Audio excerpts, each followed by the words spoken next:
Bonjour, dans cette vidéo je vais vous parler des détecteurs de particules fines. En fait je ferai deux vidéos sur ces capteurs et le premier sera dédié au module SDS011 de chez Nova Fitness. Alors ce capteur utilise une diode laser pour détecter les particules en suspension dans l'air. Un petit ventilateur attire les particules qui sont illuminées par un faisceau laser et un capteur mesure la diffraction de la lumière et permet ainsi de mesurer sa concentration. Le ventilateur il est ici. L'aspiration de l'air se fait par ici. Et l'air ressort par ici, par la fente que vous voyez ici. Un petit détail aussi, on voit le connecteur qui est de 7 pins. Alors ici nous avons deux datasheets, un c'est sur les spécifications générales du capteur et un sur le protocole de communication. Ici sur le datasheet de spécification, je vais en parler rapidement. Ici nous avons les mesures. Alors qu'est-ce que mesure ce capteur? Eh bien il mesure la concentration des particules fines, donc PM2.5 et PM10. Alors PM ça signifie particules micro et 2.5 correspond à la taille maximale, soit 2,5 microns. Et donc pour PM10 c'est les particules fines de 10 microns. Alors qu'est-ce qu'on leur reçoit exactement? C'est leur concentration. D'accord? Leur concentration de ces deux types de particules sera en microgrammes par mètre cube. Voilà. Donc évidemment, comme je vous ai dit, 5 volts pour l'alimentation. Ici vous avez la consommation de l'appareil qui est à peu près de 70 mA. Alors, un peu plus loin, je vais vous montrer, ici c'est les 7, là on vous définit les 7 pins de connexion, d'accord? Donc moi je me suis connecté avec un ESP32, je me suis connecté en port série, donc l'alimentation 5 volts, ici la communication du port série se fait en 3 volts 3, attention si vous utilisez une carte Arduino Uno. Le ESP32 il n'y a pas de souci puisque c'est un processeur qui ne fonctionne qu'en 3 volts 3. Vous avez aussi deux sorties PWM que là je ne vais pas utiliser. Ici nous avons le protocole série, donc qui se fait en 9600 baux. Ici nous avons le paquet d'envoi des données qui se fait par défaut à 1 Hz automatiquement. Nous avons 10 octets, d'accord, et chaque donnée se fait sur 2 octets. D'accord, les octets de poids fort et de poids faible. Vous avez le checksum, donc si vous voulez vérifier que vous avez reçu les bonnes données, ici on vous donne comment se calcule le checksum. Ici vous avez comment on calcule les données que l'on reçoit brutes du capteur. Donc peut-être vous montrer aussi ça. Donc c'est les fonctionnalités de ce capteur. Donc la première, on peut le mettre, ça marche pas, on peut le mettre en hibernation, en mode veille, et évidemment le réveiller quand on veut. Ici on a que le cycle de travail, donc automatiquement il va, automatiquement on reçoit les informations toutes les secondes, mais aussi il peut les envoyer jusqu'à toutes les 30 minutes. On a l'ID setting, bon là je vous laisse voir, et puis on a les deux modes d'envoi des données, le mode Active Report. C'est-à-dire que le SD11 envoie automatiquement les données selon un temps prédéfini. Ici, c'est le mode par défaut, avec 1 seconde d'intervalle, réglable de 1 à 30 minutes. Après, on a le mode Query. Alors moi, j'ai utilisé le mode Query. C'est nous qui interrogeons le SDS pour qu'il nous envoie les données. Donc, c'est le mode que j'ai choisi pour mon programme.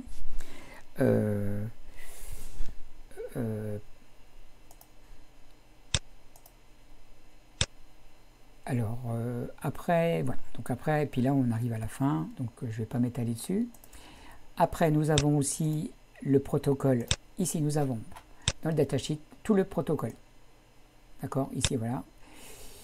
Le protocole, le voici. Donc ici, c'est en fait, c'est les commandes pour paramétrer le capteur.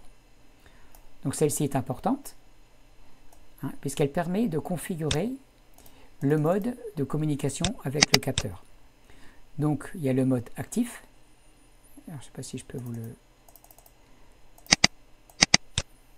Ah, c'est moche. Et il y a le mode actif et le mode query. D'accord? Moi j'ai utilisé donc le mode query. C'est moi qui vais questionner, hein, le capteur pour qu'il m'envoie les données. D'accord? Ici, c'est très bien expliqué. Je ne vais pas trop m'étaler là-dessus. C'est très bien expliqué. En plus, ici, vous avez carrément des exemples pour chaque commande. D'accord? C'est pas trop compliqué. Maintenant, je vais vous montrer mon prototype. Ce n'est qu'un prototype. Donc, voilà ma petite caméra. J'ai branché ma petite caméra. Alors, ici, nous avons le capteur SD011. D'accord? Ici, vous avez son entrée d'air. D'accord? Donc là, vous l'entendez certainement pas, mais le ventilateur tourne. Et l'air s'évacue par ici. Voilà. Ici, on a le bus de connexion. Donc là, rouge et noir, c'est pour le plus 5 volts. Et ici, c'est le vert et jaune pour la communication série. D'accord?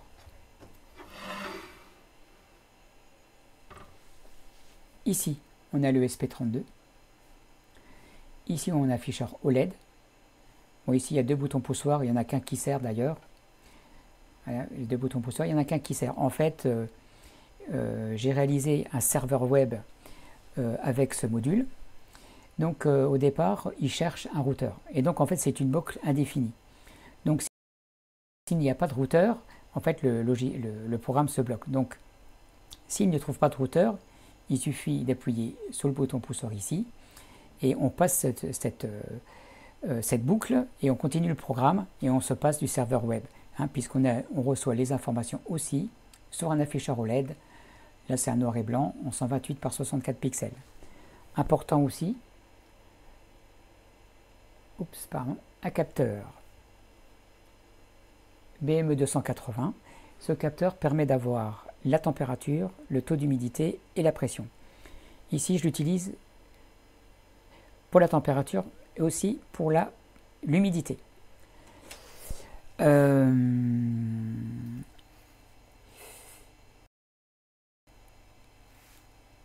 Alors, on a les résultats donc des mesures sur le petit afficheur. Alors ici, on a température, humidité, et en dessous, on a la concentration, donc en microgrammes par mètre cube. Ici, nous avons les concentrations des particules de 2,5 microns et de 10. Donc là, j'ai arrondi, c'est-à-dire que là, j'ai pas mis les deux chiffres après la virgule parce que ça prenait trop de place, donc c'est les chiffres arrondis. Et ici, vous voyez, ah oui, alors attendez, parce que pour cette fameuse concentration, en fait, il faut tenir compte de l'humidité de l'air ambiant, d'accord? Donc c'est pour ça qu'il y a ce capteur. Donc, j'ai trouvé sur le net un algorithme de conversion pour tenir compte de ce paramètre dans les valeurs, d'accord? En même temps, vous voyez, il y a aussi l'IQA. Alors l'IQA, c'est un indice de niveau de pollution de l'air qui va de 0 à 300 et plus. C'est l'indice que l'on retrouve pour définir la qualité de l'air, de bon, modéré, mauvais jusqu'à dangereux. C'est la norme internationale. En fait, alors l'IQA, normalement, on le calcule, on fait une moyenne dans une journée, sur une heure. Bon, moi, je n'ai pas fait ça. Donc, quand j'ai trouvé l'algorithme pour la conversion, pour tenir compte de l'humidité de l'air, pour le calcul de la concentration, il y avait aussi un petit calcul pour avoir un IQA instantané. Donc, j'ai utilisé ce petit algorithme, ce petit calcul. Donc c'est un peu un IQA personnel, hein, on va dire, mais enfin qui est à peu près bon, hein, si je compare à d'autres. Et ici, nous avons évidemment l'indice d'IQA qui est sous forme de texte. Ici, il est bon, puisqu'on a une concentration très faible. Voilà, je pense que j'ai tout dit. Alors, je vais vous montrer le matériel que j'ai utilisé. Alors, je vais aller sur le... Voilà. Donc ici, moi, ce que j'ai utilisé. Pour le SP32, j'ai utilisé un module de chez Adafruit, c'est l'USA32. Je l'aime bien parce que je l'ai utilisé plusieurs fois et il marche très bien et le téléversement diagramme se fait très facilement. Pas besoin de le resetter à chaque fois, ce qui est le cas de d'autres modules. Alors, je vais vite vous montrer. Alors, en fait, ici vous avez les pins pour l'alimentation. Ici, le module sera alimenté en 5 volts, donc par le port USB. Donc ici, sur la pin USB, nous avons du 5 volts.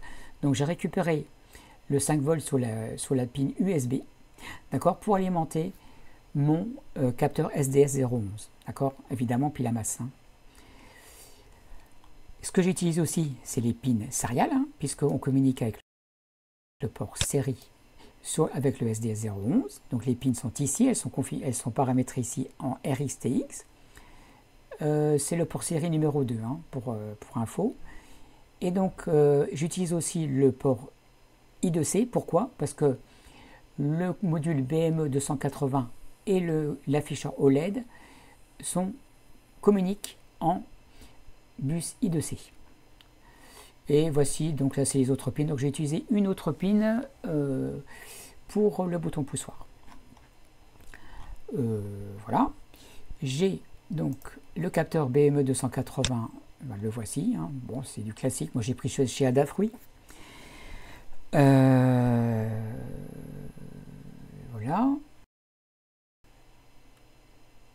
L'afficheur OLED de chez Adafruit aussi, donc à 128 par 64 pixels. La seule chose à ne pas oublier, c'est que si vous achetez le module là, peut-être même d'autres, il est configuré par défaut en SPI, en bus SPI.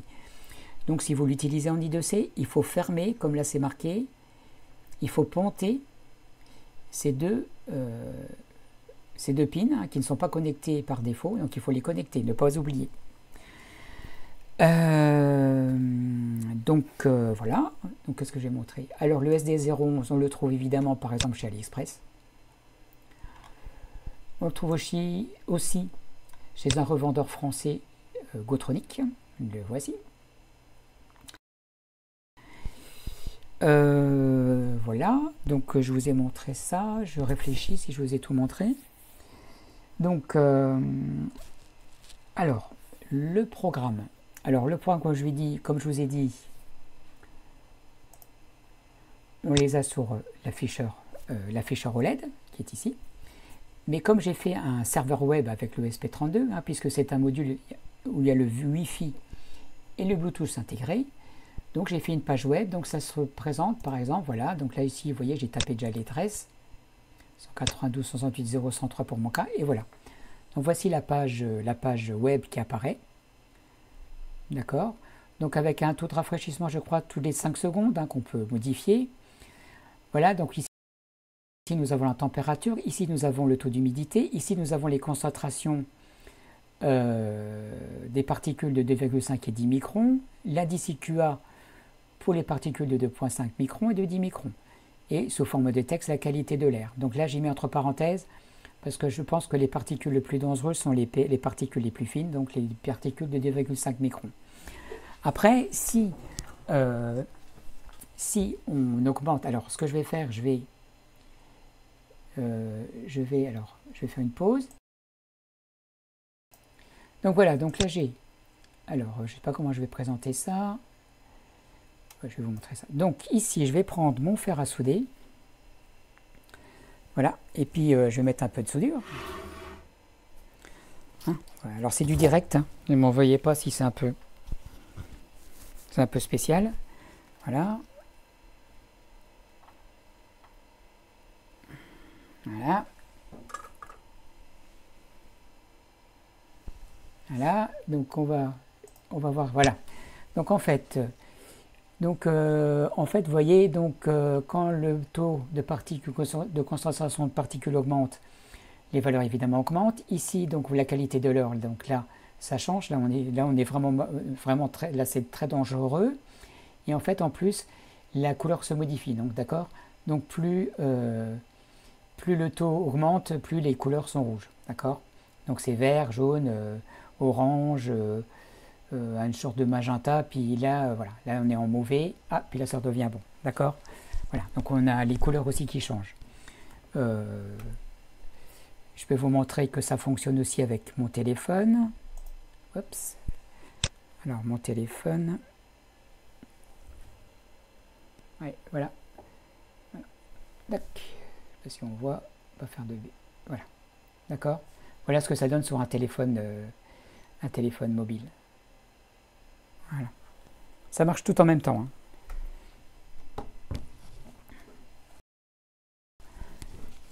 Voilà. Alors, maintenant je vais vous montrer vite fait, donc en lien dans la description de ma vidéo, j'ai fait un lien JTube pour le programme et puis pour les deux datasheets. Pardon. Donc voilà, donc le programme, je vais pas m'étaler dessus, je le fournis, hein, comme ça vous pourrez vous amuser à le retrouver. Ici, c'est très important de ne pas oublier de définir correctement le port série, qui est le numéro 2, surtout ne pas oublier. Ici, évidemment, si vous voulez utiliser le serveur web, ici vous mettrez l'identifiant de votre routeur et ici le mot de passe, hein, entre les deux guillemets. D'accord. Alors, je ne vais pas m'étaler sur le programme. Qu'est-ce que je pourrais vous dire? Donc ici, les données, je les récupère toutes les... c'est dans la donnée qui est ici, donc tous les 5000 millisecondes, donc toutes les 5 secondes. Ici, si vous voulez modifier la valeur, l'intervalle entre la réception des données, bah, vous pouvez modifier ici. Automatiquement, ça sera ici, ça sera modifié. Donc ici, voilà, donc ici le port série, ici je réceptionne les données. Ici nous avons évidemment la page web, voilà, qui est ici. Avec, donc ici j'ai fait donc un script pour le rafraîchissement automatique de la page. Il est ici, qui marche très bien. Ici, bon, alors ici nous avons les différents niveaux et ici à la fin, ici c'est pour l'affichage et ici c'est ici pour les différents modes, d'accord. Donc ça, vous pouvez retrouver l'explication de ces fonctions dans le datasheet du SDS 01 sur le protocole. Voilà. Donc je vous laisse vous amuser. Donc là, le programme en lui-même, il fonctionne, je l'ai vérifié. La seule chose à faire, évidemment, c'est de configurer votre routeur. D'accord. Donc ici, hein, je le fournis. Hein, donc je le fournis le programme. Et donc, si je vous montre ici, voilà. Voilà. Donc si je reset le programme, voilà. Donc là, il recherche le routeur. Bon, là, ça a été très vite, mais il vous donne l'adresse IP. Donc l'adresse IP à laquelle vous devez vous connecter avec votre navigateur web et puis votre téléphone. Hein, d'accord. Voilà. Donc j'espère que j'ai pas été... ça a été assez clair pour vous. De toute façon, si vous avez des questions, vous pouvez me les poser sur YouTube. Donc le prochain, ça sera sur un autre module qui est pas mal du tout. Ça sera le PMS 5003. Donc je vais faire une petite vidéo aussi sur ce module quand j'aurai fini le prototype. Voilà, donc j'espère que ça a pu vous aider, ça a pu vous intéresser. Et à la prochaine.